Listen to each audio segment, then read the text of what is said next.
Hey, Hey, what's going on? you know what, Chev? I'll tell you what, I'm kind of excited about this week because as the summer goes on, there's actually tons of stuff happening, tons of stuff I can't wait to get into a little bit tonight. But for me personally, this week, it's kind of a big week. This is I'm actually turning the big 50. No I'm way. turning 50. Happy birthday. When's that Not, happening? not yet. It's not till next week, but it's going to be before the show. So when? Saturday, Sunday? I think it's Monday. It's the 5th. Monday. Oh, I'm Yeah. gonna be out of town. Am I allowed to give out my birthday? Should I also give my social insurance number and Well, I think you could give your birthday. I mean, this is a show for men. Well, we say we're a show for men. We say we're a little bit older, a little bit wiser, a little bit grayer. And you're turning 50. turning 50, buddy? That's a big one. That's a Yeah. big one. How you feeling? I feel good. I mean, I think, they say it's just a number. And quite frankly, the temptation you fall into is just to treat it like every other year, right? Yeah. But you're supposed to celebrate milestones. So we're going to do it this year by doing what I do every year on my birthday, which is going to my happiest place on earth, which is out to we keep a trailer out on Lake Koocanusa, right, East Kootenays in BC. We're going to be heading out there as soon as Saturday. I got a couple of buddies, one buddy in my family that are going to be coming out there and just, spend a few days out at the lake in beautiful 35-degree weather on white sand beaches. And I'm not sure when I'm coming back, Chev. I might be live from the lake next week, but definitely going to. I'm excited about this one. Definitely going to celebrate it. Well, sure. I'm excited for you. Are you dreading it? I know there's some people that look forward to the birthdays, especially milestone birthdays with dread. Are you dreading it at all, or you feel good about where this journey, as Rob Evans says, 50 years of nasty? Are you feeling good where it's taking you? Yeah, no, I mean, the way I look at it is you dread it if you play it up too much and you put too much pressure on the date. It's a date. Yeah. Right. And like I said, instead of trying to do something over the top ridiculous, I'm doing exactly what I want to do. I'm going to be exactly with who I want to be. Wish you could be there, Chef, because that would be pretty amazing, but I know you can't be. Well, I wish I could be there too. Yeah. But so that's a big week, capping off a big week of sports and international news and everything else. Guys, I think we're going to cut out of here right now, and we're going to meet you back here on the other side. I'm glad you guys could all join us, and I'm looking forward to this ride on this fine Tuesday night.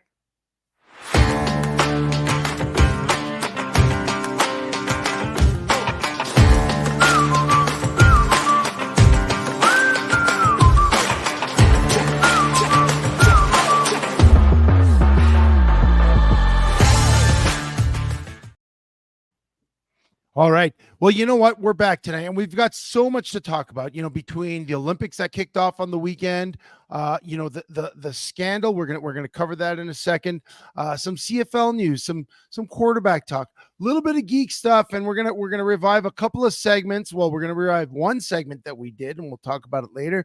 And then a little bit later on the show, we might create a little news segment based on some of the talk we've had. But Sheldon, I don't think it would be our show if we didn't start it off in style with the 300-pound poetry. Trey, take it away.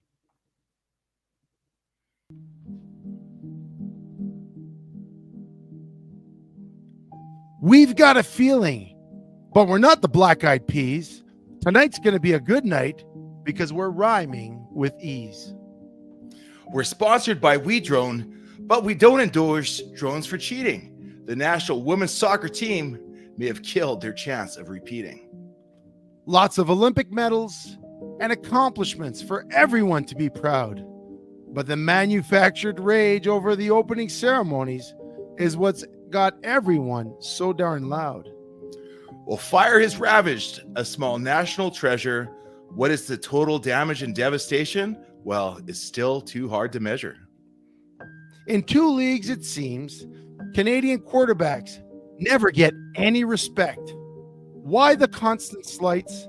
Why are they treated like rejects? Well, we have lots of thoughts, like water flowing from a fountain.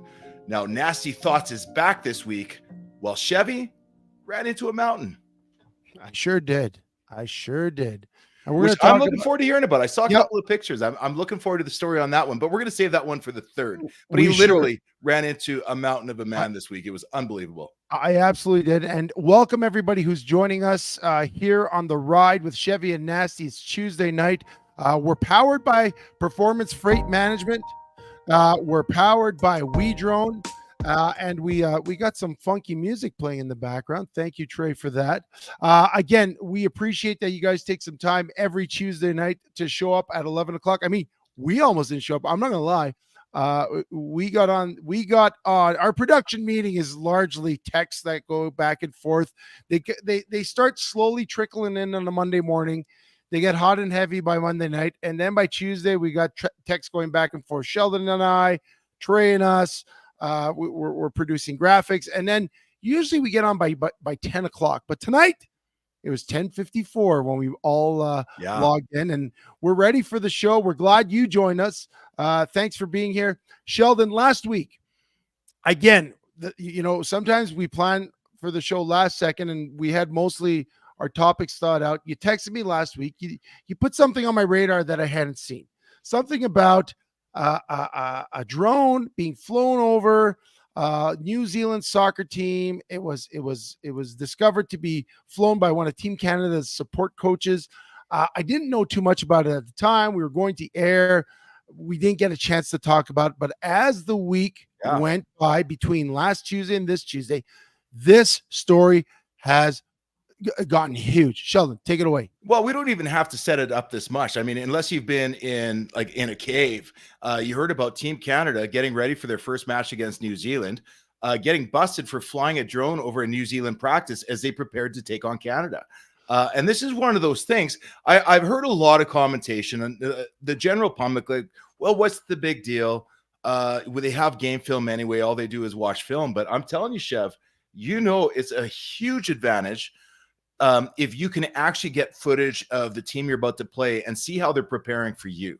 Well, what do they do when you do your shift? How are they going to respond? Are they bringing somebody from the backfield? Are they, all these things? And so this is absolutely, in my eyes, it's a huge scandal. It's an absolute cheat. But we're talking about Team Canada, the former gold medal winning team, playing New Zealand. Yeah. What are we doing? I agree. And Sheldon, you have experience flying drones. First of all, there was a job app posting, I believe it was last year or maybe a couple of years ago, and they showed it in the job posting. Was one of the criteria was must be able to fly a drone. Now, they use it for scrupulous or unscrupulous purposes, and it's not just like you mentioned the game footage, right? Everyone gets the game footage. We get the game footage. We watch what happens in the game, but we don't get practice footage. You don't get practice footage of the other team. You don't know who's hurt. And not the week leading up to a pivotal match. But, from my standpoint, is this puts such a blemish on Team Canada, not just because they did it. I mean, if this wasn't Canada, I think most of us would agree. If this was the U.S. or Brazil or somebody else, I mean, you'd be calling for heads. It's cheating at the maximum order. But my question to you is this, Chevy, is if this was happening going into week one of the Olympics, which with security and all this drone tracking technology, I don't even know how they thought they're going to get away with it. Have they been doing this over the last few years of this amazing run that Team Canada has been on? Well, yeah, and that's the thing. I think that's what the investigation is going to lead. But if you were looking at the little banner that we had running at the bottom there, a lot of punishments have been doled out. I believe the coach Bev Priestman, she's been banned, right? 3 coaches suspended and sent home for 1 year. The team is fined $200,000. So I do like that Canada took swift action. The National Soccer Federation. I think it's a black mark on the way we're portrayed internationally. I mean, we're always seen as the friendly, fun-loving, for lack of a better term, good-willed country. The friendly, play nice kind of country. Yeah, no one would peg us for cheating. No one would peg us for cheating. It really puts a black mark on our soccer team for sure. And I know the girls, there's a lot saying they're not cheating, but when it's something that's systemic like that, I mean, look, if you take it to football, the sport we know, when there was Spygate with the New England Patriots, I mean, that was a systemic thing. That was a coaching thing. It's Everyone still pegs Brady as a cheater because of that. Anyone that yeah. like Tom Brady will say, well, Spygate, he cheated, and Deflategate, he deflated the footballs. Well, he didn't do any of that stuff, but it was within the system, and everyone gets painted with a brush. And unfortunately, Team Canada, just like the New England Patriots, there are people that are going to always paint them as cheaters because. So did it stop you from watching after that though? Well, I didn't watch anyways, but I watched the highlights and stuff, and I'm, Okay, so let me say this. I did. So they went on. I didn't catch all the. I didn't catch the New Zealand game, but Canada wins as they should have, 2-1.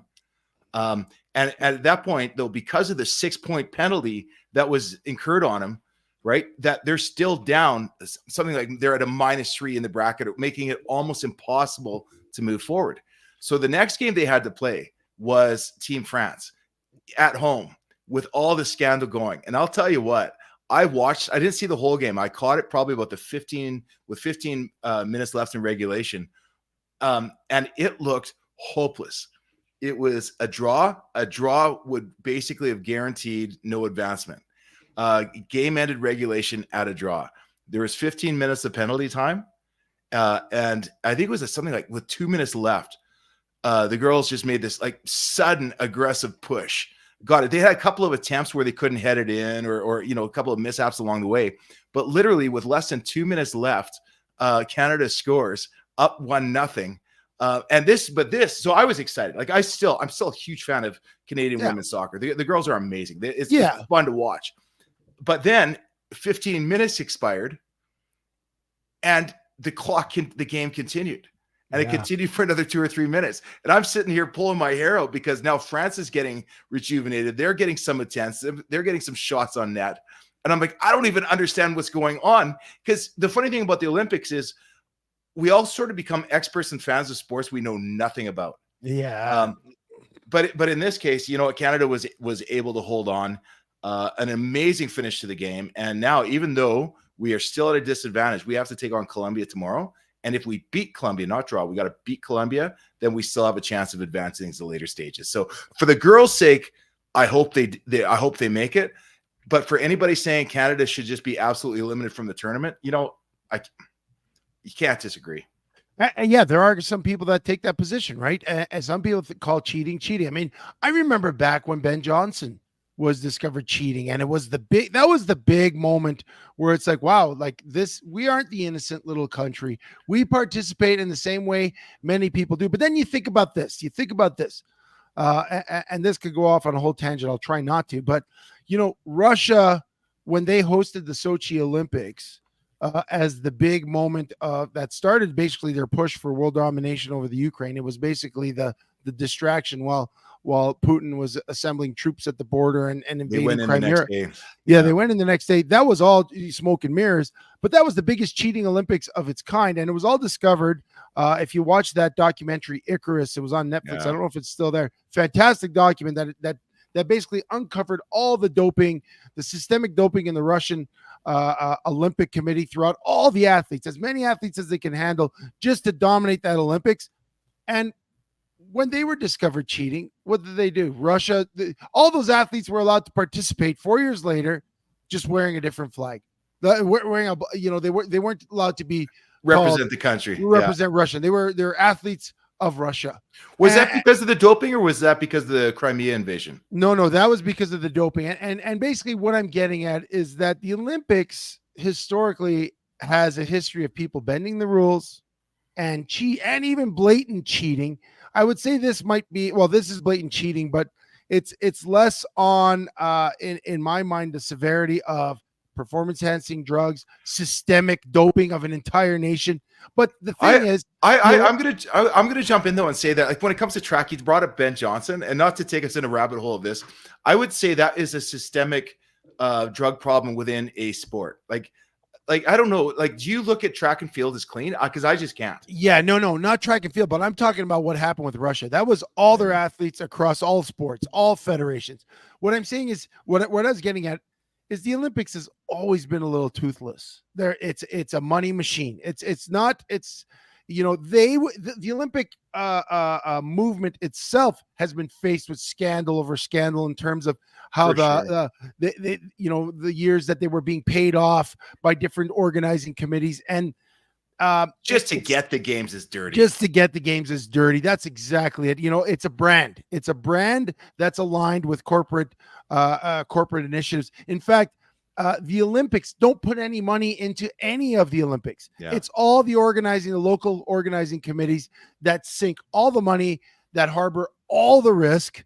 And, when there's a scandal like this, the Olympics just kind of find a way to sweep it under the rugs. Like what happened with Russia, they should have been banned straight out and flat out, but they weren't. They couldn't. Well, Russia's too powerful. Then Canada's soccer should have been as well, right? Like but they weren't. Then any team that has more than one case of doping needs to be banned for the next 12 years. But yeah, but it's sort of the thing where I don't know if the people want that. Like, you want a clean games, yes. But I'm not surprised that track and field has doping. I'm not surprised that Russia and China are doping. And I'm not surprised. I am surprised that Canada did that, especially because I thought that was beneath us because our team was too good. Maybe I have to reconsider. But for me, there's still some amazing successes coming out of this. Simone Biles, after pulling out of Rio, she was fantastic today. Summer, what's her last? McIntosh. Yeah. A Canadian 17-year-old girl with shoulders like a linebacker. Did you see any of those clips of her like outside the pool? This girl is She's ridiculous. Phenom, a specimen. Yep. She when she won the 400 meter individual medley, she won by almost 6 seconds.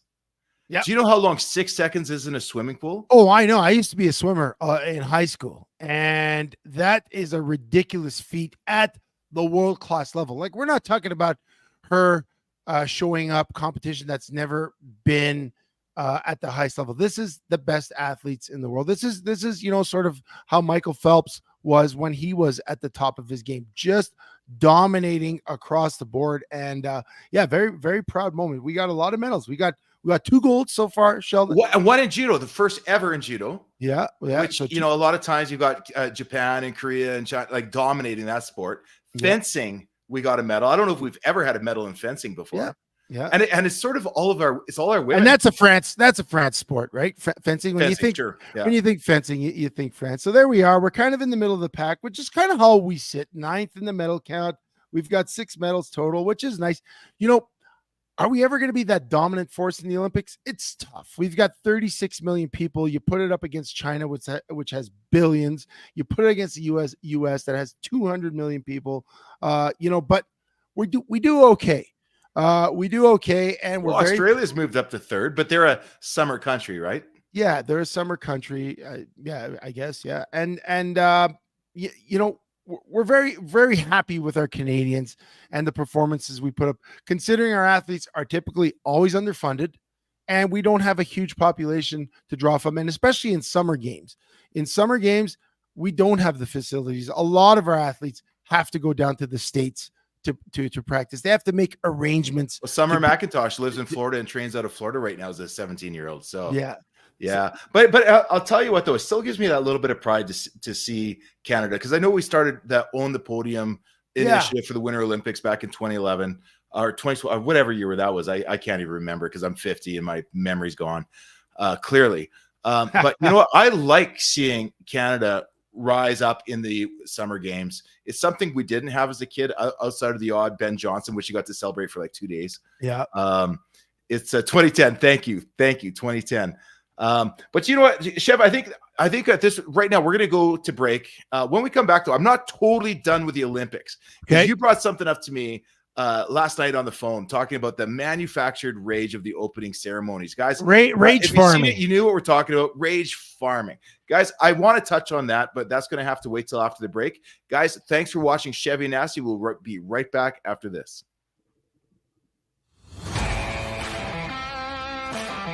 Performance Freight Management is a global logistic freight shipping company that will handle the entire shipping process for any package to any country.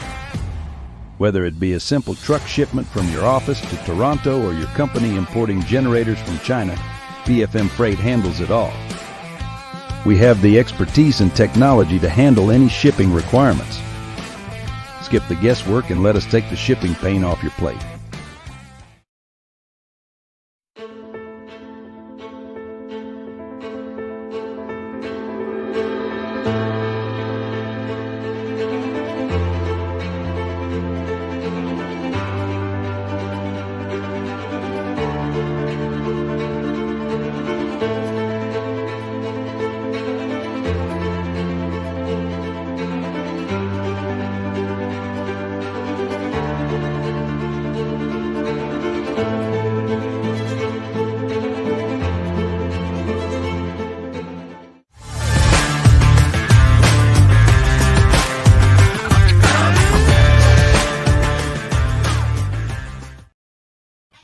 You know, we're back. It's the Ride with Chevy and Nasty. Thank you guys for following us on all our socials at Chevy and Nasty. You can find us on Facebook, Twitter, Instagram. We're even on Spotify now. Be sure to like and subscribe to our pages. Be part of the ride. We always put out clips afterwards, and it's really fun to interact with you. There it is. We're brought to you each week by Performance Freight Management and We Drone. We talked a little bit about the drone outrage and scandal with Team Canada prior to the break, and a little bit about the medal count. But the one thing we want to touch on is the rage farming concerning the opening ceremonies. Now, if you caught the opening ceremonies, there was a lot of drag. French culture is filled with satire, sexual innuendo. It's kind of weird. Like if you follow, French culture, they bring up all the weird stuff in art. Like if you look at art from the Renaissance period, it's not necessarily normal stuff.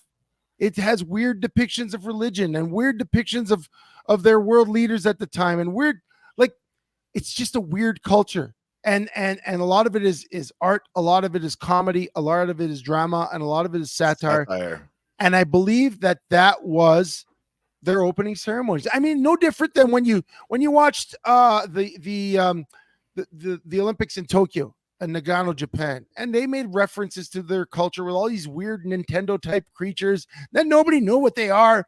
These weird little memoji characters, but for them it had special meaning and it put their culture on display. But here we had this depiction of what people thought was the Last Supper, which the artistic director cleared up. It was not a depiction of the Last Supper. It was more a depiction of an ancient Greek god, which they say, and again, believe what you read, believe what you want, was where Leonardo da Vinci got a lot of his inspiration for the paintings he did, which included the Last Supper, which is sort of what our interpretation of what the Last Supper looked like. And people just raged out about the drag queens and the there it is right there. People say that that's the Last Supper. I don't know. None of those guys look like Matthew, Mark, Luke, or John. Certainly not Jesus. Certainly not Jesus. So I am going to say though, I'm counting this right now because when I watched it and I go back and forth on this a little bit. I know it's the French and I know it's satire. But you can't tell me that nobody in dreaming this up said, yeah, let's hit on the Last Supper. There is an element of that French satire trying to take a cut at traditional religion. Because that's what, like, it just follow France over the course of the year. And you're going to see 3 annual protests bringing down the government. They're always fighting against the church. If you've ever been to Quebec, even when they cuss against the church. That's right. This one here, you know what? I think there's something to this where I will give people, if they're of a certain faith and a practice, yeah, this is a cut. The drag queen culture right now, you take a look at the LA Dodgers and those like satanic nuns or whatever, right? Remember in the summertime? There's this whole battle going on in like the social culture right now. And yeah, this was a dig on. Was it a dig on the Catholic Church or Christianity? Was it, we're really basing this on a painting of Leonardo da Vinci that I'm sure he wasn't actually there, right, when he did the Last Supper painting. Yeah. Is it too much? I tell you what, I don't blame people that feel that they're getting isolated on it. I think it was a bit of a bad call on France's part to bring in religion, because I think personally they brought in religion into this. Yeah, and I then don't. just said, no. These characters, there's 9, there's not I don't 12, see it. there's this. I don't see it. I don't agree. I think this man. Listen, I'm Christian. I'm Catholic, and some of the people that I've seen in my circles and circles that I observe get so worked up about things. Yet it's that old adage. Listen, first of all, Jesus would have had a whole bunch of different characters at his dinner, no matter where he was. He was in the company of prostitutes. He was in the company of criminals. He was that type of guy that would have had anyone. Mary Magdalene wasn't a prostitute, by the way. That would have been a social outcast. That's the people he hung with. And so the marginalized, however you, and so this depiction, this outrage, they call it rage farming. People say, oh, that was the Last Supper, you should be mad, and people get mad. You know what?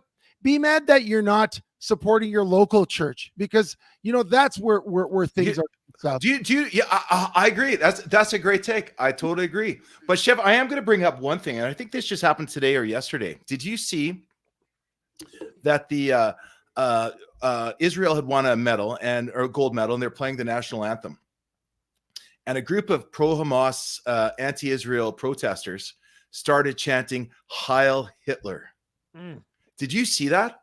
I didn't see that, but I would say that's wrong. That's wrong. Like to me, that is an offense, and that's where I know there's been a lot of talk about this, but God, when I watched that, I'm like, geez, the Olympics. I don't know, has it gotten too big, or is it at its roots meant for people to bring up social issues? Or the Olympics has always been a spotlight for Hitler's Olympics was a spotlight for what he planned to do. He wanted to show German dominance, Aryan dominance over the world. That was Hitler's Olympics. Putin's Olympics was the same thing. We just talked about in the previous. He used the Olympics as a platform to show his world dominance. So did China.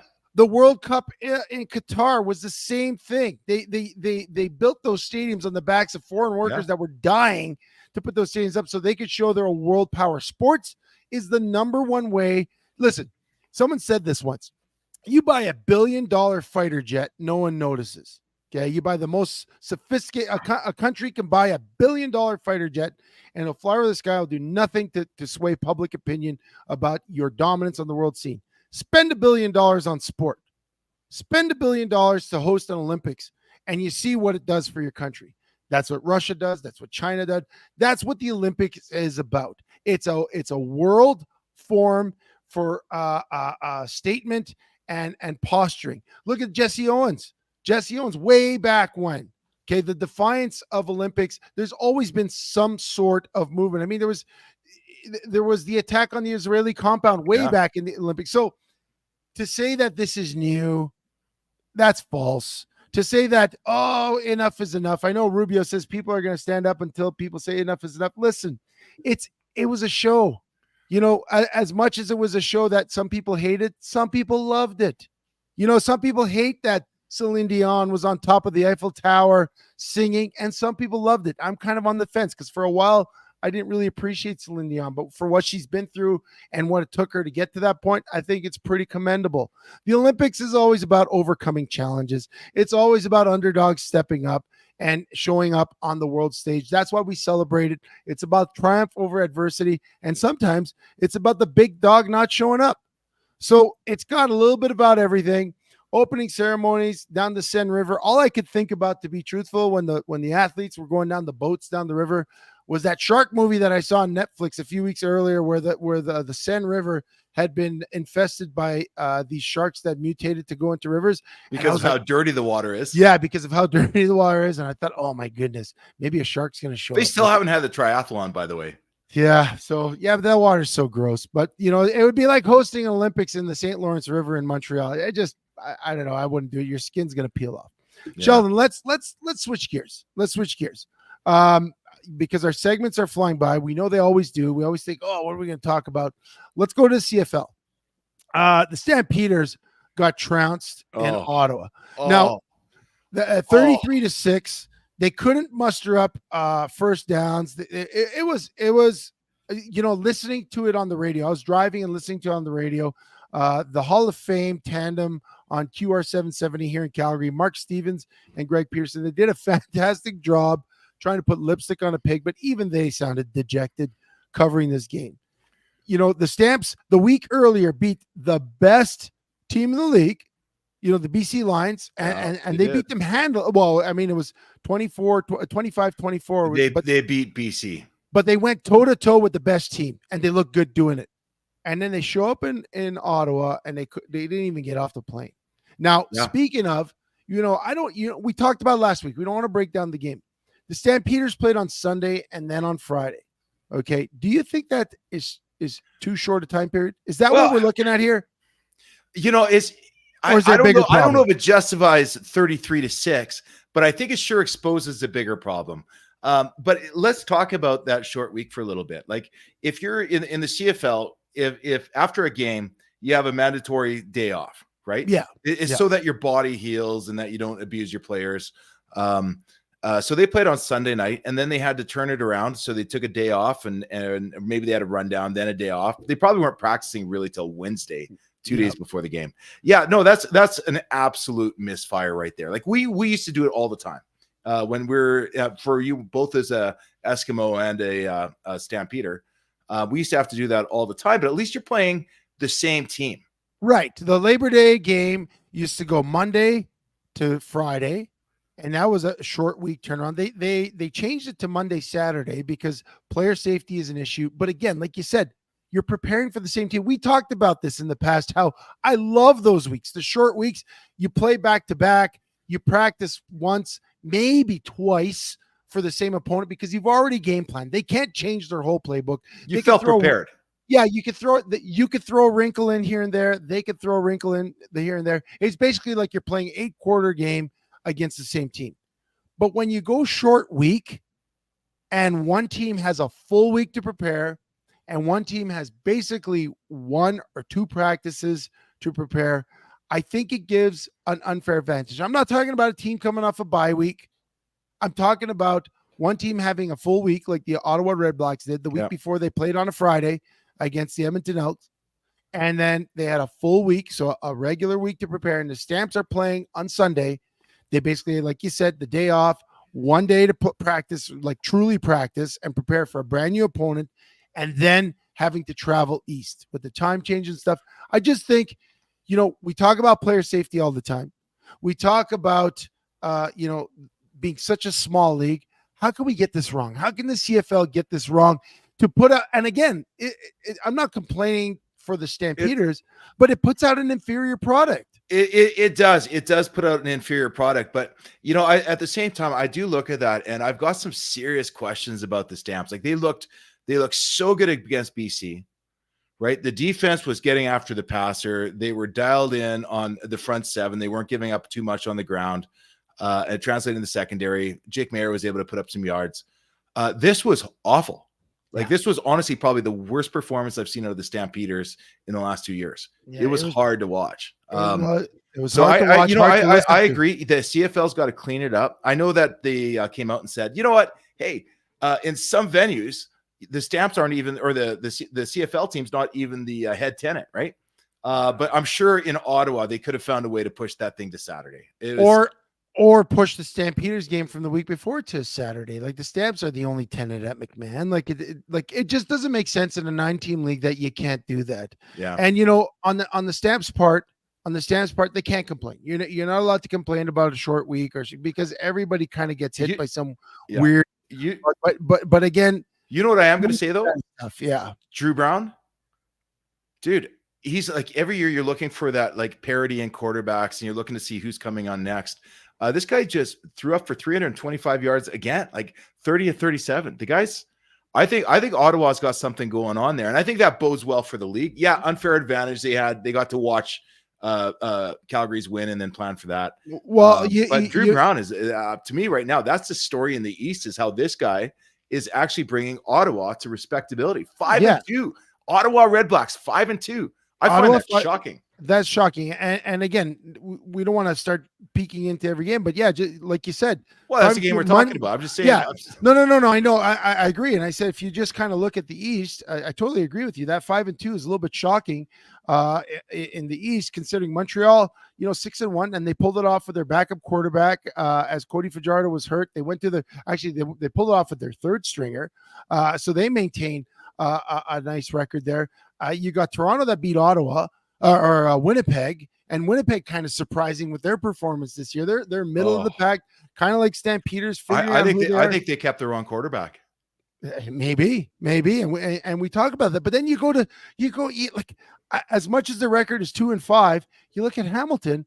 I mean, Bo Levi Mitchell's been playing awesome this week, and I know you've wanted to talk about.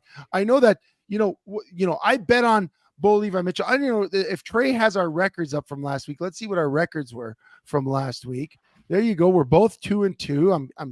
This is this week. So this is this week. Okay. Yeah. This past week. So we're both 2-2. I mean, we both picked right twice and wrong twice, but I always pick Bo Levi Mitchell. I told you I'm a Bo Lever.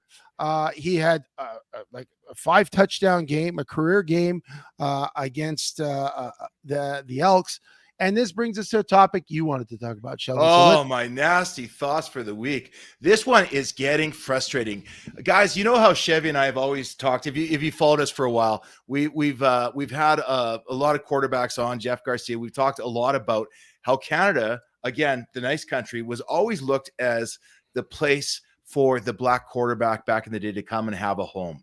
Right? We're out of the goodness of our hearts. We overlooked whatever social issues were going down in America. And we brought in the Warren Moons and the Danny Barris and the Damon Allens and the guys that never got a sniff down there. But you know what I'm starting to feel like is the Canadian quarterback is the new black quarterback in Canada. Like, guys, if you follow the Eskimos, I know there's not a lot of Elks fans here. Sorry, Chevy. But here's a case where last year they were 0-9 through the regular season. And finally, at one point, Chris Jones says, all right, let's put in that Trey Ford kid and see what he can do. Right. And what did he do? He did some awesome stuff. He won them some of the only wins of the season. And the fans actually enjoyed watching him play. Is he the answer to win you a Grey Cup? No, I don't think he is. But it was that disrespect that Chevy's talked about when he met Chris Jones in the elevator saying, hey, how about Trey Ford? Oh, yeah, we got that kid that can run pretty good. Yep. Zero respect. Zero. Right? So now here we go into, week 8. The Elks are 0-6. By halftime, it was clear that Bethel Thompson wasn't on. It's clear that the defense had quit.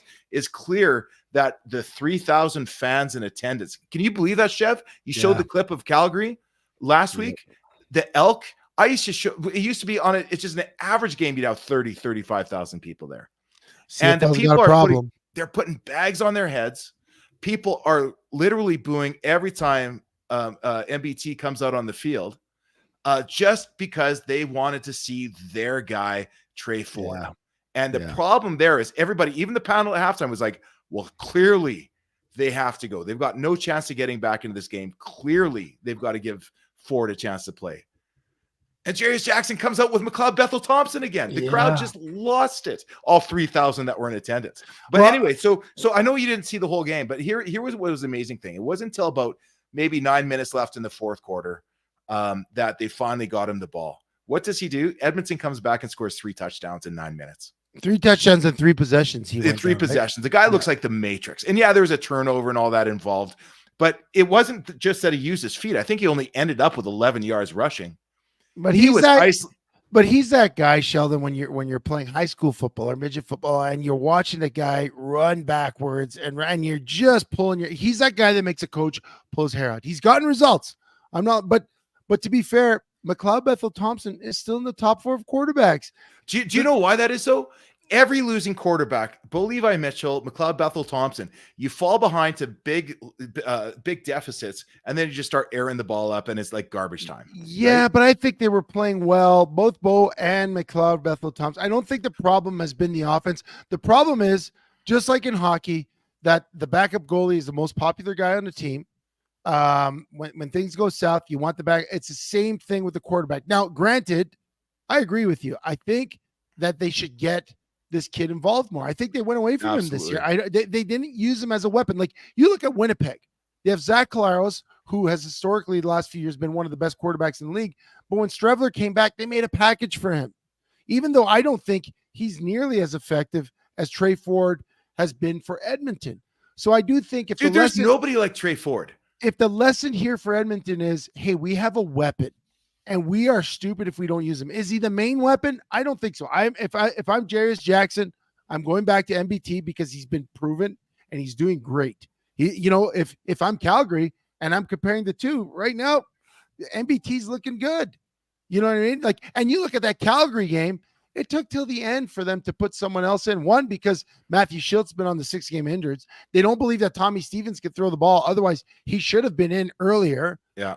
And they went to their, I guess, who would be considered their 4th-string quarterback at the end of the game. So one team. You know what I think Calgary's got to be thinking seriously about right now? What's that? The other disrespected Canadian quarterback. Yeah. And you know what? Let's take a break now. We'll talk about that when we get back. You're on the ride with Chevy and Nasty. We're on Facebook, Twitter, Instagram. It's at Chevy and Nasty. Please like and subscribe. We appreciate the comments. Get it flowing. We love reading your comments on the air. We love seeing them there. And a lot of times it sparks some of our own conversation. We'll take a quick break. We'll be back. We'll talk about that other guy that the Stampeders should be looking at. And maybe he's been disrespected down south a little bit. Performance Freight Management is a global logistic freight shipping company that will handle the entire shipping process for any package to any country. Whether it be a simple truck shipment from your office to Toronto or your company importing generators from China, PFM Freight handles it all. We have the expertise and technology to handle any shipping requirements. Skip the guesswork and let us take the shipping pain off your plate.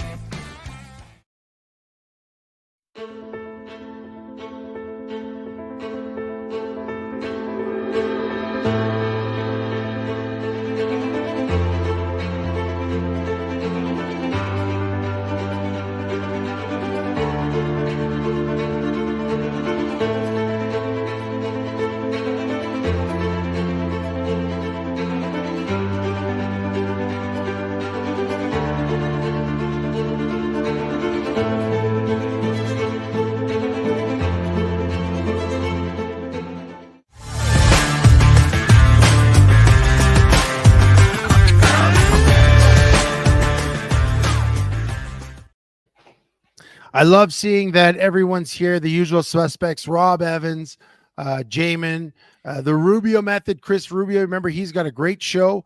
You can tune into him, like and subscribe to his. You could get him on Spotify, YouTube. Great comments. Keep them flowing, guys. We appreciate you here on the ride every week. Now, before the break, Sheldon gave out his nasty thought on the fact that the Canadian quarterbacks get disrespected. They're not getting a fair shot. And historically in the CFL, the last great Canadian quarterback was Russ Jackson. Daryl Easton, but he also didn't get a shot. He did not get a shot. But you talk about guys like Andrew Buckley that played a couple of seasons for the Stamps. He looked like maybe he would have got a shot. He was Bo Levi Mitchell's backup for a while there, and he got some game action. Didn't necessarily pan out. He retired to pursue medical studies. Jesse Palmer, who got drafted in the CFL, never came up to the CFL to ply his trade. A couple of guys here and there never really got the shake. But then 2 years ago, we had the opportunity to witness a Canadian quarterback and witness Canadian quarterback greatness in Nathan Rourke when he showed up for the BC Lions.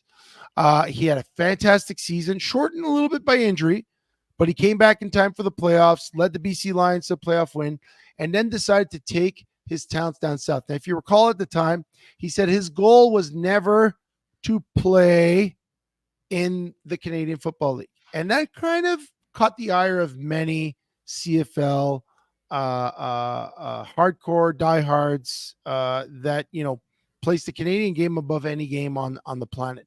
But, for a kid like Nathan Rourke, who grew up in playing football, he went to U.S. college. His sights were always set on quarterbacking in the NFL. Gets his shot with Jacksonville, signs a deal, He was the third string quarterback, had a fantastic preseason last year. Against the Dallas Cowboys. He made some Trey Fordian type plays, using his feet, using his arm, scored some touchdowns, sat on the bench most of the year, didn't get really any looks, got dropped when Trevor Lawrence got hurt for a little bit. They dropped him. He got picked up by the Patriots, was there for a bit, looking like maybe he'd get a shake, but then you know what happens? They draft 2 quarterbacks, and next thing you know, he's out the door there. Signs with the Giants. They figure, oh, you know what? Maybe he'll get a shake. In camp, he's a 4th stringer. So he's a free agent. Looks like now the chatter is, and I don't know if it's been confirmed, but looks like he had a visit with the Atlanta Falcons. Looks like he might jump in there. But again, he's going to a situation where they just paid a whole ton of money to Kirk Cousins. They just drafted a quarterback. They've got Tyler Heineke, who basically has the same Nathan Rourke story, except with some NFL experience, and now he's signing on to be a backup quarterback. I don't know, Sheldon. This is a kid who's won at every level, but he's certainly not getting I don't think he's getting a fair shake. He's won at every level except not in the NFL, and that's one of the things. Like, he's certainly got the pedigree, and everything that we saw from him playing in Canada showed that he's a kid that can make decisions. He's got a massive arm. He's got the thought process. He reminds me a lot of a Brock Purdy. But you know what Brock Purdy had is he had a training camp as a draftee, even though it was Mr. Irrelevant. He was drafted. Yep. He was number 5, maybe number 4. And he worked his way up to number 3. Yeah. But then magic struck. Yep. Right. And if you take a look at all these stories, even if you take a look at Jeff Garcia in San Francisco, he was never handed the reins. It was through misfortunes and injuries that you finally got a chance to get on the field. And when you step on that field, you literally get one chance. Yep. What did Brock Purdy do? Yep. He went on and he won like 8 straight games to finish the season. What did Nathan Rourke get the chance. That's if what did Nathan Rourke do? Nothing. He never got the chance.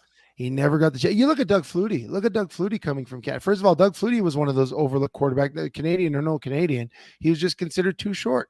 Played in Canada, had a successful time in Canada, won some Grey Cups, went to the States, and it was the same kind of thing. Even when we talked about it last week, he took his team to the playoffs. Okay. They sat him out for the nothing game at the end of the season. And then when they came back from the bye week, they bench him in favor of Rob Johnson, and karma hit them, right? We talk about that. And Flutie stuck around for a bit because I think people start to realize what a great pro he was, what great football mind he was. And, the Patriots kept him around, the Chargers kept him around, but even Flutie never really got his opportunity. And this was a guy with, he was the Boston College miracle, the big Hail Mary, right? Like, people knew who he was.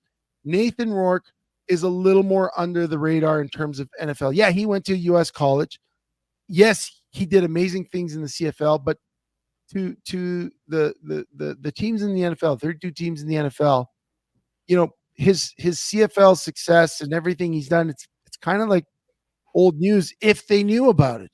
Yeah. So anyone that's bringing him in is taking a flyer on a kid that's basically the same as any other kid that didn't get drafted from the NFL draft this year. Ohio Bobcats and the BC Lions don't add much to your resume in the NFL. But here's hoping the kid gets a chance. What I'm really interested in is in that situation, if you're in his shoes right now, right? Hey, I've got another chance to sign with a team. It's probably the worst chance and the worst scenario you could imagine. Do you stay alive and sign with a team and get buried? But you never know what happens, right? You could a miracle story, 2 guys get injured in front of you and you're the guy. Well, I don't know. For a year and wait to see what injuries take place during the regular season? Or do you come back to Canada and make $600,000-$700,000 a year? Yeah. Ricky Ray and I went to the New York Jets after winning the Grey Cup in 2003 with Edmonton. We both signed as free agents in New York, and Ricky stayed there for the year. He probably made $1 million. Like, I think he got a pretty high signing bonus, but he was 3rd string quarterback behind Vinny Testaverde and Chad Pennington. and Brooks Bollinger, who Brooks Bollinger never even played any meaningful football, I don't believe, in the NFL. And Ricky was behind all these guys. And Ricky was better than, Vinny Testaverde was on the way out. Brooks Bollinger was a guy, I believe he played at Wisconsin, if I'm not mistaken. Don't quote me on that. But I mean, he was kind of a mid-touted college guy.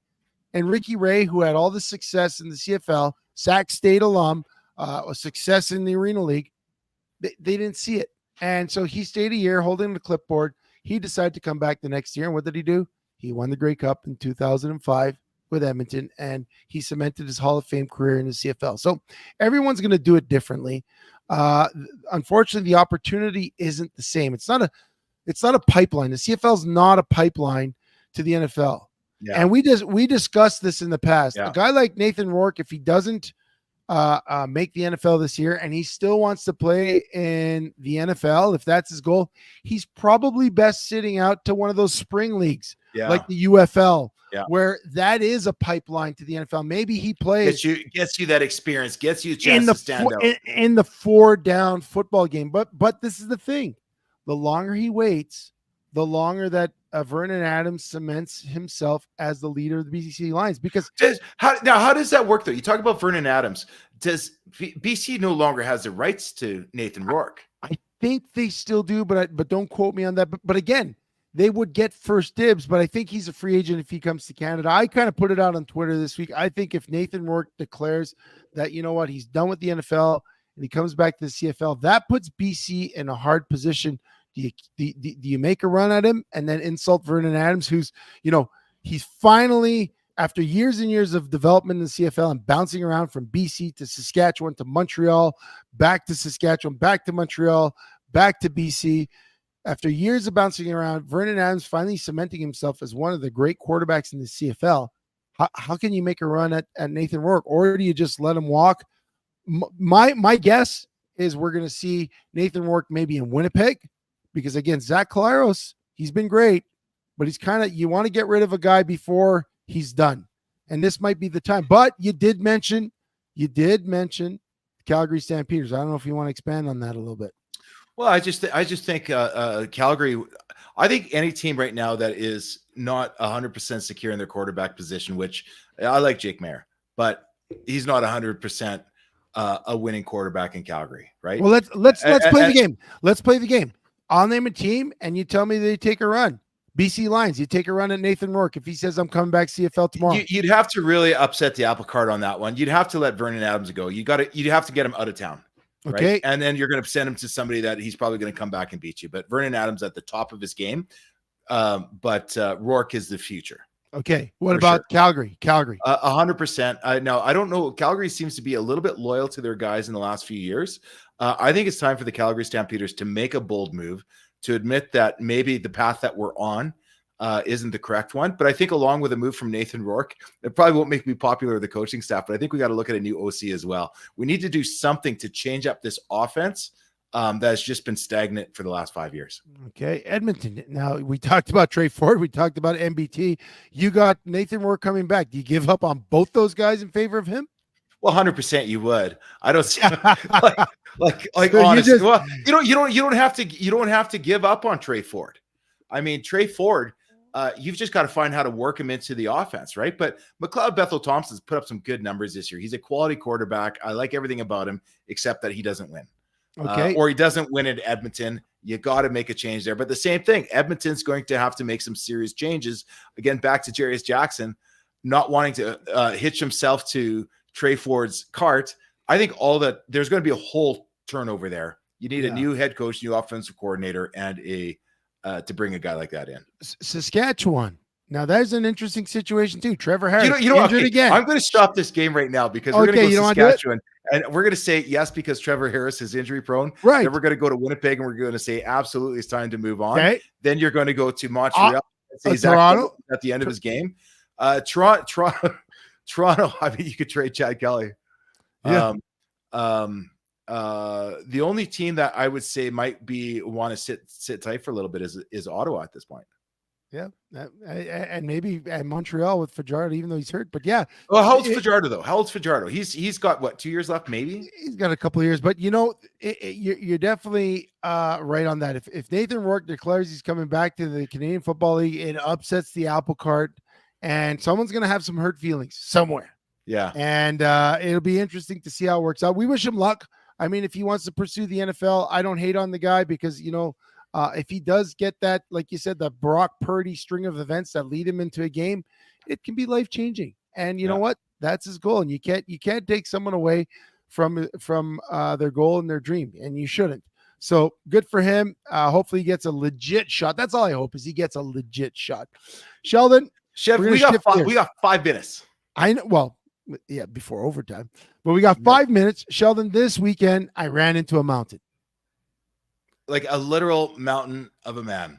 Well, yeah, literally a mountain of man. I was in Red Deer. I was in the Earls in Red Deer, and there it is. There's a picture of me and Thor. Folks, I'm just going to remind you right now that Chevy is sitting at about 6'2.5", and with that hair flip, he's easily 6'3".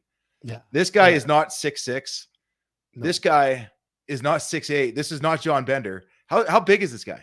This guy, maybe John Bender? No, this guy's 6'10", 450 pounds. 450 pounds. This guy is, he's the mountain. He is the mountain. Thor from the Game of Thrones, one of the world's strongest men. I'd come up to his cheekbone. I'm looking at that right now. I would literally come up to his cheekbone. Sheldon, I'm 6'5". I've never felt tiny in a room. And that picture doesn't even do it justice because I think I'm in the foreground, and photography, if you're in the foreground, you look a little bit bigger. When he stood up, it was literally like in the movies where they cast the shadow. I was walking by the booth. I saw a big guy there, but I've seen big guys before. What struck me is his toe out of his sandal looks as big as my foot. And I was like, holy crap. And I look back. I was like, oh my God, I think that's Thor. But you're in Red Deer. And Red Deer, everyone has a beard and tattoos, so I wasn't too sure. So I run into the bathroom. I take a look on Instagram. I'm like, oh my God, it's him. I confirmed. Brittany saw it. She's like, yeah, that's him. Couple of humming and hawing moments. And I said, you know what? I'm going to go back. I chatted with him. Long story short, he was very gracious. He stood up. He shook my hand, Sheldon, and I felt like a 3-year-old holding my dad's hand at the mall, not wanting to get me lost. It was like shaking a baseball mitt. I will never forget the immense power that I felt shaking this dude's hand. He's got a 565 kilogram deadlift. Yeah. That's over 1,000 pounds, isn't it? It's like it's like 1,200. Oh my God. Deadlift. This guy, I might have had a 600-pound deadlift. Might have had a 600-pound deadlift. Yeah. No, I was in the 600s as well. This is almost double what we did in our like just a mountain of a man. But he was super gracious. I was totally fanboying out. I couldn't even control myself. My girlfriend was laughing at me. I think they were laughing at me, but I mean, it's very rare you come across such a celebrity. And for those that don't know, I mean, he's got 4.2 million followers on Instagram. He does funny videos. He does strength videos. Obviously he does some movies and stuff, but it was impressive. It was super impressive to meet the mountain Thor at an Earl's. And talk about a guy that did it the irregular way. Like usually if you're that much of a phenom, you make your way to North America where you've got Hollywood. He probably is in North America now. I don't know. But you go for pro football or pro wrestling. He stayed in powerlifting. Yeah. Well, he does his movies. He did a little bit of MMA stuff. There's some video out there of him sparring with Conor McGregor. He had a match. I believe he had a boxing match with Eddie Hall, the British strongman. So he's done some stuff. He's a pretty funny guy. His wife is from Edmonton. So the reason he's in Alberta, his wife's from Edmonton. He's holding his training camp here for the next month. I believe the strongman competition is in September. And basically he had his coach. So his coach from Australia flew up, and they were worked out in Calgary at some big iron gym. And they worked out in Red Deer, and he's sticking around town. So it was really cool. I think Daryl asked this earlier. What does this guy eat in a day? Oh my gosh, I don't know what he would eat. Like you said, he's 410 pounds. He doesn't look like he's not misproportioned. I'm sure he could be more ripped if he's in bodybuilding. Yeah. But look at his knees, look at his calves, look at his ankles. He's Yeah, I a know. well-proportioned guy. Well, and the funny thing is, about a month earlier, I was at a tournament for my son in Strathmore, and right beside us, they had the Alberta strongman, like nowhere near this caliber of athlete, but the strongman there were really strong, but you could tell it was a certain body type, like not necessarily well put together, like the offensive lineman that we play with, super big guys, super strong, super powerful, but loose, let's just say, in many areas. This guy was not loose. This guy he literally is a mountain. Like, well, yeah, I'll tell you what, Chev, that is truly a mountain of the man. We're at the top of the hour, so we are going to take a break. I'll tell you what, though, because Trey asked for it, and I think Bruno asked for it. I will give you 10 minutes of overtime. So yes. When we come back, it's wherever Chevy wants to take this ride is where we're going. I'm the passenger. I'm in the front seat with my feet up on the dash, just chilling. Chevy, let's see where this ride goes when we get back. We'll see you in a minute. Performance Freight Management is a global logistic freight shipping company that will handle the entire shipping process for any package to any country. Whether it be a simple truck shipment from your office to Toronto or your company importing generators from China, PFM Freight handles it all. We have the expertise and technology to handle any shipping requirements. Skip the guesswork and let us take the shipping pain off your plate.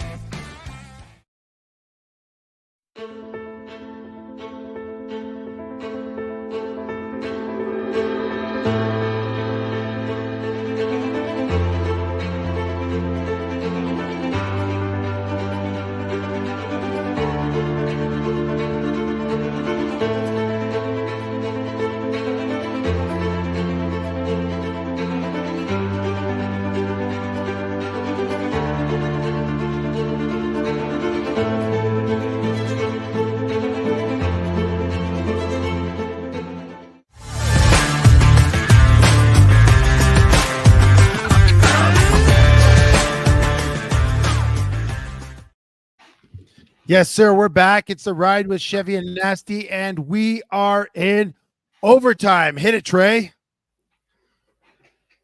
Is the music there?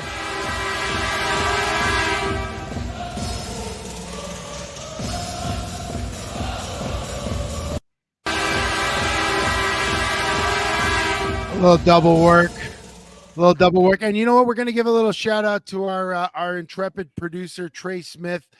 He's on the ball with the buttons, the graphics, the music, all that. Trey, thanks for showing up with us every week.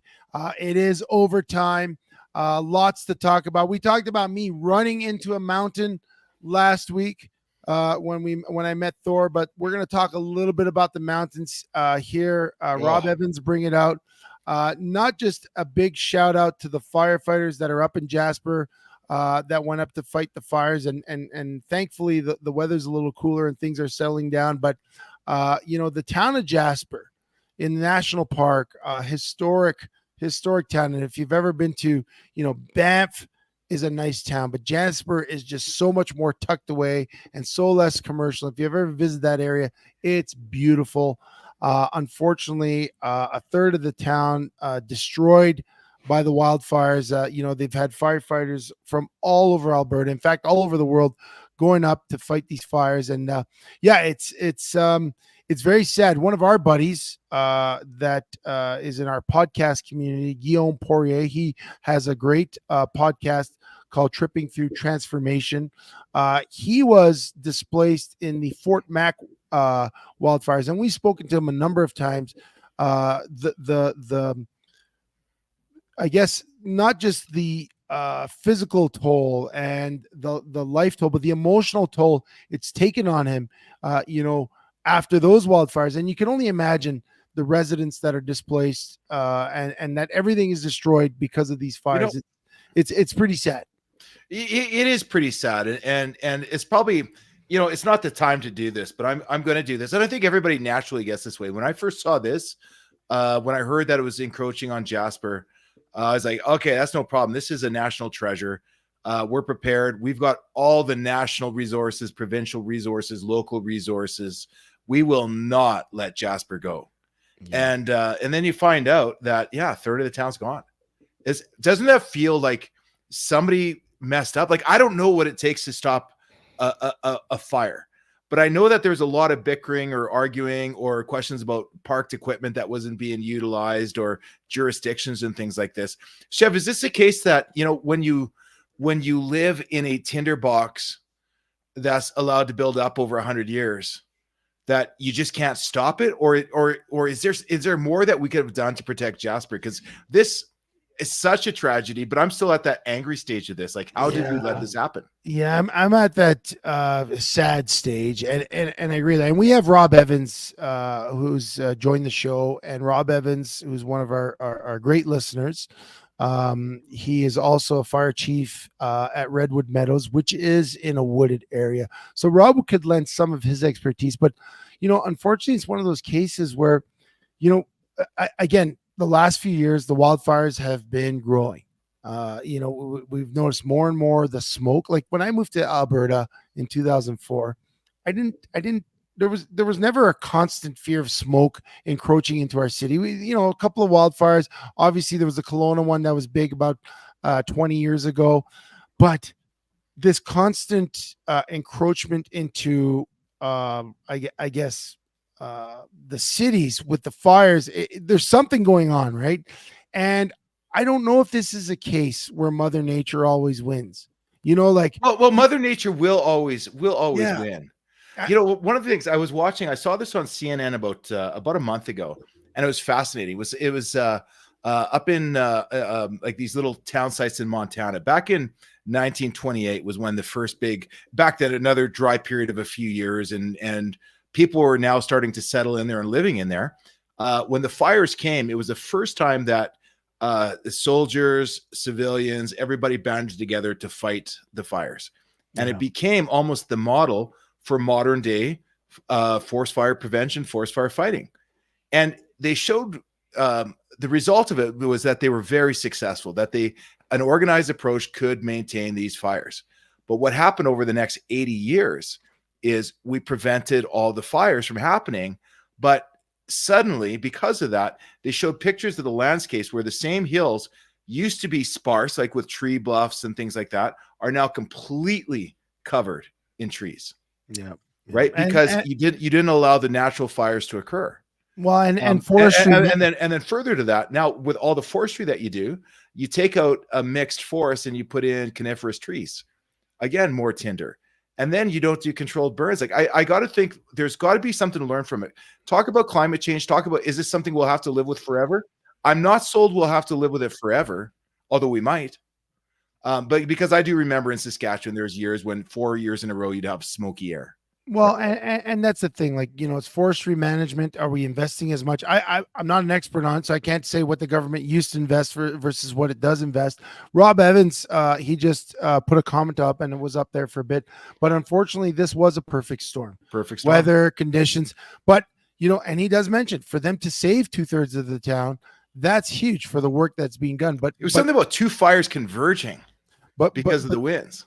Yeah, but again, we go back to the resourcing. You know, last year we had some of the worst wildfires we had seen, and you know, and you look back that the provincial government had cut some of the funding to the firefighting, forest firefighting programs. They used to have a helicopter drop-in program. They cut. Now it's back. So again, when governments and decision makers and penny pinchers try to pinch pennies, you know, they pinch it for programs that they don't necessarily see a need for until there's a need for them. And then it's too late, right? So I would definitely say forestry management, funding, all those things. But like Rob said, sometimes you even have that perfect storm. And Daryl said it, you know, waiting for rain is never a solution. And unfortunately, waiting for rain is tough on the farmers when they need it. And it's tough in these conditions when we need rain to fall to manage. You just can't. It's not practical. Yeah. You know, and again, Mother Nature is a great equalizer, you know, and you know, you could be callous and say, well, listen, you don't want your house to fall in the ocean. Don't build on the cliff. You don't want your house, you know, people will say that. But again, can we do better at managing these risks? You know, for the residents that are there, it's very sad. Like I said, some people lost everything and they may never move back. Some people will. I do know that tomorrow, anyone listening here, so tonight, well, now it is tomorrow, but Wednesday, the 31st, Alberta Day of Caring for Jasper. You can drop off your bottles at the bottle depots. Any bottle depot will take your bottles, and all proceeds will be going to the Day of Caring for Jasper, if you so choose. Sheldon also wanted to make a plug for some local charities, but this one I know is specifically going to the residents and the rebuild of Jasper. Yeah, well, and I don't even have any local charities to name, but it was something that occurred that, like, I've been hearing about and reading about the last couple of days, that everybody wants to do their part and give. I'm sure we'll be donating bottles some more on a bottle drive. There are some great programs, even through the Red Cross, where the federal and provincial governments are matching, a dollar for dollar. So your dollar turns into $3. But just a reminder, if you've got the time, don't be afraid to get a little bit more resourceful and look for directly local charities. One of the challenges with the Red Cross, which is so important, does so much great work around the world. There's still bank accounts sitting full of money from the from like previous years' fire initiatives and efforts. The money does get out there eventually. But I know a lot of people kind of had a bit of a sour taste in their mouth to find out that the dollar they donated never actually made it to the cause. So, hey, if you want to go to the Red Cross, I know that they know what they're doing. If you have the time, looking at some local initiatives, things that are actually putting food, money, supplies into the first responders' hands, into the residents' hands. Just do a little bit of digging, and I'm sure, I think what we always find is Albertans are among the most generous in the country, and let's just find a way to do our part and help these guys out, because this is horrible. Again, I'm sad too. I'm still a little mad that it happened, but I guess sometimes you can't control that, right? But definitely Jasper, you just pray that it's going to return to be the great place. I haven't been there in 15 years. I just hope it is able to return to the greatness that it once was. And the other thing we can do is when there is a fire ban, because of the weather and the conditions, be mindful of that. A lot of people, 100%. They're jerks, like the very selfish, that very selfish culture where it's like me. Why do I have to follow a fire ban? I'm going camping this weekend. It's my time. I don't want to follow it. And a lot of times that's where accidents happen, right? If we just kind of had a little bit of more caring and awareness, a little bit less selfishness, maybe we can stem some of these events from occurring, especially in these times. Rob mentioned that, you talk about K country. People love going camping out in K country. Well, the conditions there are just the same. And it takes one fire. Natural fire. It's scary. Yeah. It takes one fire, one spark, and that can light the whole thing up. So yeah, just be mindful. We're thinking of you, Jasper. I know I have a pack of bottles that I'm going to donate tomorrow, so I'm excited to do my little part to help, and maybe one day visit that town. I used to visit it quite often when I lived in Edmonton. I haven't been in years and years and years, but I loved visiting that town. It was a lot quieter than Banff, but same sort of thing. Beautiful mountain town. We hope they can rebuild. Sheldon, I want to switch gears. It's the ride, Chevy and Nasty. Do I get to do Geeking Out with Chevy? Do I get to do it, or do we have time? Because last week I was super excited about Deadpool, and I said I didn't know if I was going to get tickets or not. I did go see it. How was it? Well, is it Geeking Out? Do I get a chance to do Geeking Out? Yeah, I'll give you a couple of minutes. How was it?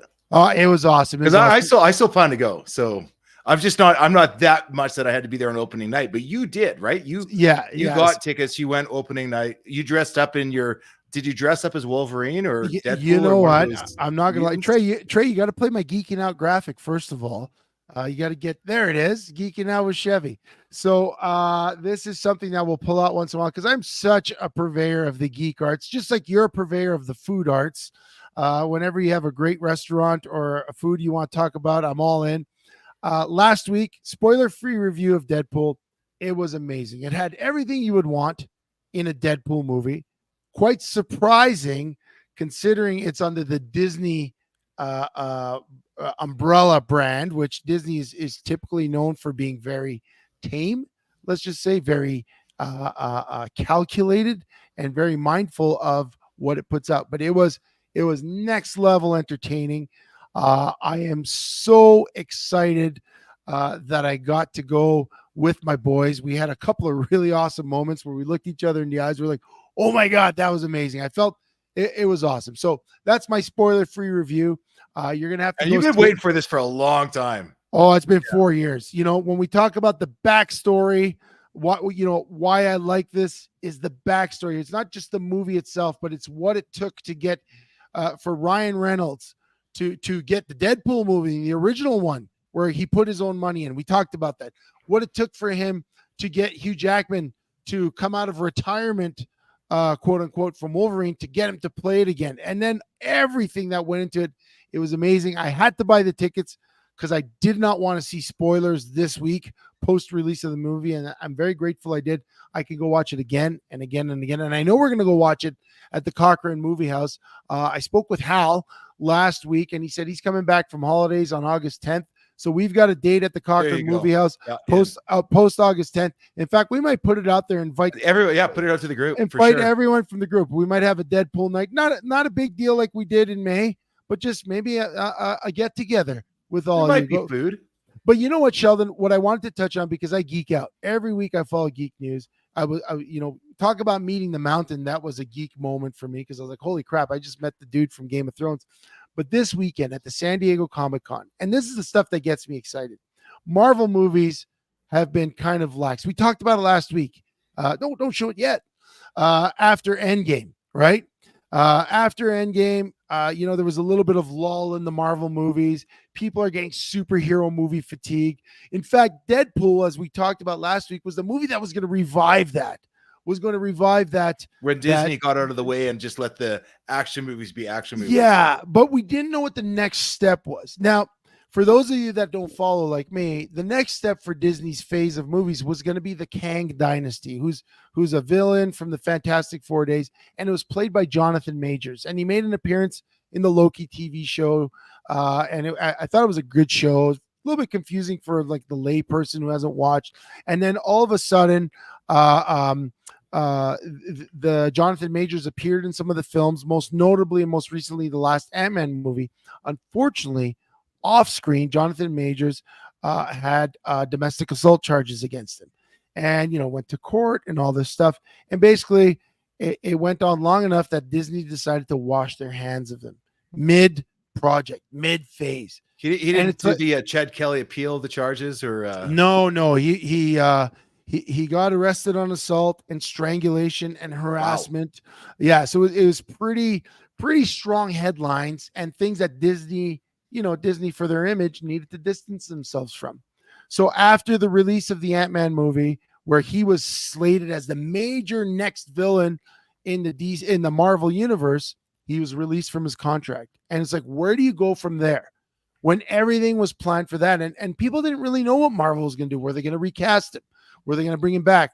Well, what do they do in San Diego Comic-Con? They flip directions. One, they bring back the Russo brothers. The Russo brothers were famous for directing Captain America Civil War, which was an amazing movie. They did the two Avengers movies, Endgame Infinity War and Endgame.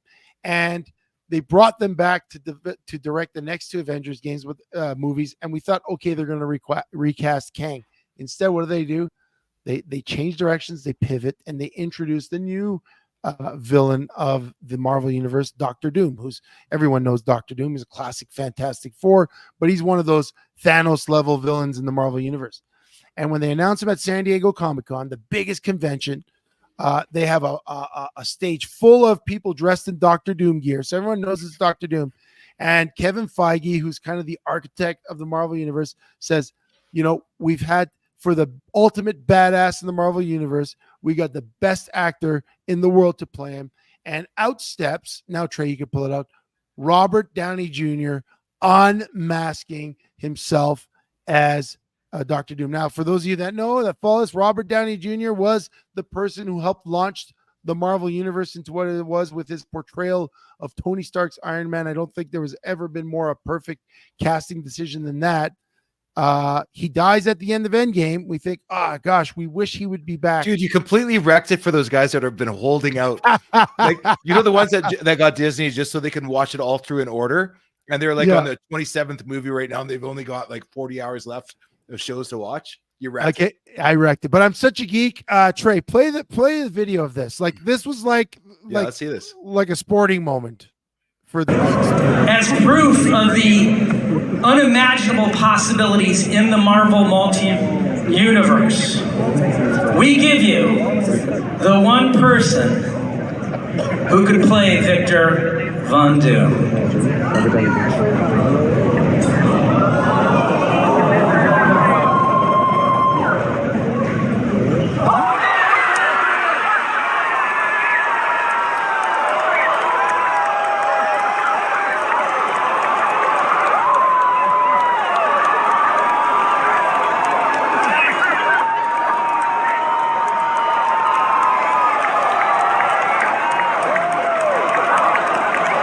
New mask.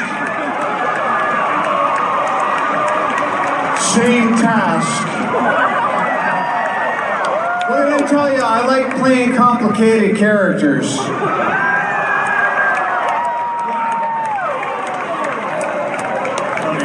you. Wow. How awesome Yeah, is that? wow. New mask, same task. Same task. Save the Marvel universe. For me, that was a Thanks, Ernie. goosebump. For me, that was a goosebump worthy moment when you're a big geek. And this kind of like, when you talk about how excited I was for Deadpool and Wolverine, the release last week, it's because of things like this, the backstory, the what it took to get there. So this movie coming out in 2026, I believe. There's a few movies being released along the way, including Fantastic Four, which is going to be great. This is the type of stuff I love. I love this. And Bruno mentioned this early on. For those of you that are Batman fans, on Amazon Prime, a new Batman animated show coming out. It's starting, I believe, tomorrow, Thursday. It's got the highest Rotten Tomatoes score of any animated series. Yeah, and for those of you that love the old Batman animated series, it's a cult classic. It's one of the best cartoons ever. This one promises to be. The early reviews are that this Batman animated series is one of the best you'll see. So, Geeking Out with Chevy is a new segment. Talk a little bit about my love of the geek arts, whether it's comic books, comic book movies, superheroes. I'm glad you gave me the platform. Sheldon, we're right up against that half hour. Is there anything you want to talk about before we let out? No, Chef, you know me, I'm good. I agreed to overtime. This was fantastic. We got CFL predictions. I got goosebumps. We're not doing okay. We got to do CFL predictions. We got to do CFL. We're going to do CFL predictions. So thanks, Trey. Thanks, Trey. See, that's why this up. That's why we got to. You know what? It's perfect. The predictions are going to take us right to. But if anything, the last 2 weeks have shown me I'm 2-6 in the last 2 weeks. I'm still leading. I've still got a winning record. But it shows I know nothing about the CFL. Okay, let me see what we got. So it's CFL Week 9. It starts off on Thursday with BC at Winnipeg. Winnipeg 2-6. Did you see that going into Week 9 that they'd have 2 wins on the season? I saw it after Week 3. It's not the same. They're not the same. Now they might come out and surprise you, but I'm going to go with the hot hand here. I'm going to go with the BC Lions. Yeah, you know what? They're still smarting after that loss against the Stamps. They did lose by 1 point, but they've had a bye week to rest up, to come back. And I'm with you. BC, I'm picking BC. Montreal, Hamilton.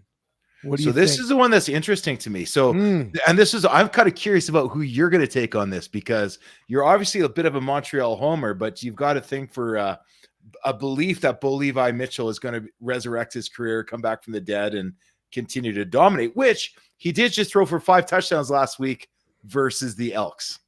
Chevy, your call first. Oh, my buddy Jason Moss is the head coach there. Danny Machocha, GM. But I'm going to stick true to what I've been calling all year. I'm a believer. He's been great all season, even though they've lost. I know Montreal is more than just their offense. They've got a stellar defense. But because I've been believing in Bo, I'm hoping that Bo goes on a little bit of a streak and makes it interesting. So I'm picking Hamilton. I think Bo's coming off that, like you said, that 5 touchdown performance. He's got a lot in the tank this year, and it's showing. Yeah, you know what? I'm going to go. I'm going to go with Montreal because I'm all about coaching, culture, track record, history, and And I just poutine. I And poutine. and poutine. Oh, you gotta love the poutine. Somebody said Yeah. curds earlier. It got me excited. Yeah. But yeah, I mean, with yeah, I just think Montreal is going to be too much for Hamilton to handle. I wouldn't be surprised if this is the upset of the week because Bo Levi looked good last week, but I think I got to go with Montreal. Fajardo's back. He's going to be ready to put up some numbers. Yeah, and Bolivar was hot against the Elks, to be fair, and that takes us to our Saturday game, the Edmonton Elks in Saskatchewan against the 5-2 Riders. I know. I'll give this one to you. Oh, this is a tough one because I don't think Trevor Harris is back yet. Now I love what Saskatchewan did. I am going to go with the home. God, this is a tough one. I've got a feeling, Chef. But I think Saskatchewan went and put in a great performance against Montreal, into Montreal with still without a starting quarterback. But they're finding a way to win. I like the culture there, and I think they're going to take care of business at home. They're going to have to do a lot of planning this week on how to handle that Trey Ford attack. Maybe you're right, though. Maybe Edmonton comes back with McLeod Bethel-Thompson, but I think the Riders aren't going to give this one up at home. Well, that level of confusion that you just inferred in your prediction is why I'm picking the Elk. We don't know which way Edmonton's going to go. Saskatchewan doesn't know, and that's hard to prepare for. Yeah. Do you prepare for a guy that stands in the pocket, or do you prepare for a guy that runs around? You only have a certain amount of plays you could run in practice. For that reason alone, the uncertainty of the quarterback situation for the 1 week of the season, I'm picking the Elk for this one. And then I'm picking the Elk. I don't blame you on that one. You notice that I didn't pick Saskatchewan to win. I just said I don't think they're going to lose. Right? Like I don't have a lot of confidence in that pick, but we're going to have to let them play the game. Lastly, we're Toronto's coming into Calgary. I think Calgary's got enough to them right now. I think they got punched in the nose last week. I like what Brett Monson's been doing with the defense. I know we're getting a little bit aged at certain positions. We don't, but I don't see. Oh, let's put it this way. I won't call it a must win, but this is going to be a real benchmark for Calgary. If they come back and play the game on offense, defense, and special teams the way that they should, not relying just on field goals all night long, and the defense can come out there and actually stop a struggling Toronto quarterback, Calgary should win this game at home. So I'm picking Calgary. They should. But you know what? I think I'm going to run on Toronto on this one. And the reason is Cameron Dukes has a lot of pressure on him this week to perform. Chad Kelly's coming back off his 9-game suspension. I believe he's back in practice, not eligible to play. So I think this is a big week for a young quarterback to prove that he belongs in this league, because he's not just playing to be the quarterback of the Toronto Argonauts. He's playing for every other team. He's putting himself on display. And if, like Chad Kelly playing this week could potentially be one of his last games that he starts for the season. Maybe he winds up in another team's uniform next week based on the strength of how he plays. I think there's a lot of pressure on this young guy, but I think he handles pressure well. He's 4-3. He's gotten pulled twice in the last 2 weeks. Yeah, but he's still 4-3, right? And so for this reason alone, I think when you got that right amount of pressure on you, you play well. I think the Stampeders will play a lot better than they did in Ottawa. But again, they took BC to 1 point. I know they got a great kicker in Rene. If it comes to that, a game-winning kick, they'll take it. But I just think that this is a week where Toronto has to make up some ground on Ottawa. There's a lot of pressure there. They're going to be fighting Hamilton off after the Hamilton beat Montreal on Friday. So I think that Toronto's taking this one, Sheldon. And that's hard for me to say, but I'm saying it. All right, Daryl, Bruno, everybody that followed us right through to the end here tonight, guys. We really appreciate it for sticking with us on the ride tonight. A little bit of an extended overtime, but Chevy clearly has some things he wanted to talk about. Well, it's not extended. Our overtime went exactly as long as it did last week. The overtime segment took us to some great topics. Remember, tomorrow you can do some donating of your cans and bottles to the people in Jasper just by bringing them to the Bottle Depot. We love having you guys here. You make it fun with your discussion, and you make it worthwhile for showing up. Sheldon, I love doing the show with you each week. Trey, thank you so much for being on the ball, producing us. We'll get that content out on Spotify in the next couple of days. Thank you all for joining us. Remember, like and subscribe at Chevy and Nasty on all our social profiles, wherever you find the show. That'll be it. I'll be coming back from Montreal next week. Sheldon will be 50 years old.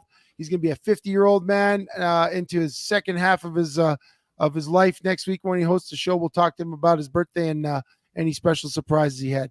Thanks, guys. Thanks, Sheldon. Thanks, Trey. We'll see you next week.